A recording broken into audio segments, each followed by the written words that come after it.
अमेरिकी राष्ट्रपति Donald Trump ने एक बार फिर से टैरिफ बम फोड़ा है।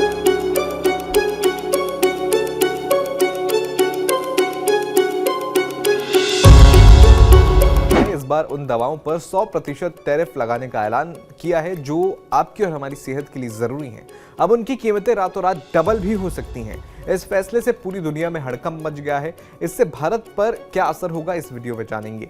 ताजा खबरों के मुताबिक 2 अप्रैल को अमेरिकी राष्ट्रपति डोनाल्ड ट्रंप ने एक बड़े एग्जीक्यूटिव ऑर्डर पर साइन किए हैं।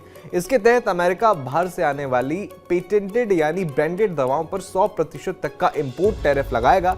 सूत्रों के हवाले से पता चला है कि यह फैसला लिबरेशन डे की पहली एनिवर्सरी पर लिया गया है। ट्रंप का कहना है कि वो चाहते हैं कि सारी दवाएं अब अमेरिका के अंदर ही बने ताकि उनकी नेशनल सिक्योरिटी मजबूत हो सके। ये नए नियम बड़ी कंपनियों के लिए 31 जुलाई 2026 से और छोटी कंपनियों के लिए 29 सितंबर 2026 से लागू हो जाएंगे। अब आप सोच रहे होंगे कि क्या भारत का जो $30 बिलियन का फार्मा एक्सपोर्ट है वो खतरे में है। तो आपको बता दूं कि यहाँ एक बड़ा ट्विस्ट भी है।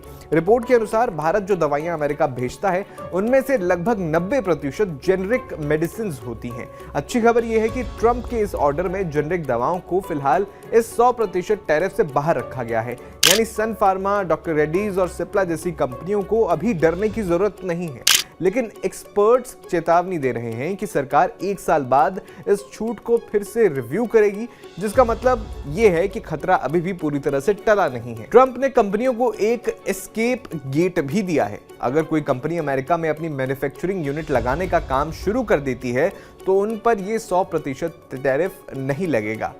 इसके अलावा जिन कंपनियों ने अमेरिका के साथ most favoured nation pricing deal sign की है उन्हें भी राहत मिलेगी।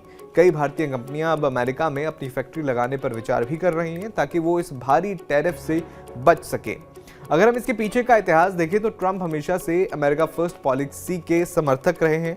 पिछले साल अप्रैल 2025 में एक जांच शुरू हुई थी जिसमें पाया गया था कि अमेरिका अपनी ज़रूरी दवाओं के लिए दूसरे देशों पर बहुत ज़्यादा निर्भर है। इसी निर्भरता को कम करने के लिए और अपनी घरेलू कंपनियों को बढ़ावा देने के लिए ये कदम उठाया गया है। इससे पहले भी ट्रंप ने स्टील, एल्यूमिनियम पर भारी टैक्स लगाए थे और अब उनका अगला निशाना फार्मा सेक्टर है। तो आपको क्या लगता है, क्या ट्रंप का ये फैसला भारत के लिए एक चुनौती है या फिर भारतीय कंपनियों के लिए अमेरिका में पैर जमाने का एक नया मौका? अपनी राय कमेंट्स में जरूर बताएं।